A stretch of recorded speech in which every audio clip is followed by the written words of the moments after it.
శివుడు పార్వతీదేవికి ఒక శాపం పెట్టాడు అని మీకు తెలుసా? కైలాసంలో శివుడు పార్వతీదేవికి వేదజ్ఞానాన్ని చెప్తూ ఉంటాడు.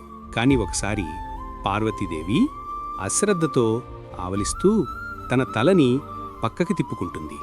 దాంతో ఒక్కసారిగా శివుడు ఆవేశముతో, నేను ఇంత కష్టపడి నీకు వేదాలు గురించి చెప్తుంటే నువ్వు అశ్రద్ధ వహిస్తావా? కాబట్టి కష్టం విలువ తెలియడం కోసం భూలోకంలో ఒక మత్స్యకారుడు కుటుంబాలను పెరగాల్సిందే అని చెప్పి శపిస్తాడు. అలా భూలోకంలో జన్మించిన పార్వతీదేవిని ఒక మత్స్యకారుడు చూసి తన ఇంటికి తీసుకెళ్తాడు. ఆ మత్స్యకారుడితో పాటే చేపలు పడుతూ తన జీవన శైలిని కొనసాగిస్తూ ఉంటుంది. కాని పార్వతీదేవి లేకపోవడం వల్ల శివుడు మాత్రం కైలాసంలో చాలా బాధపడుతూ ఉంటాడు.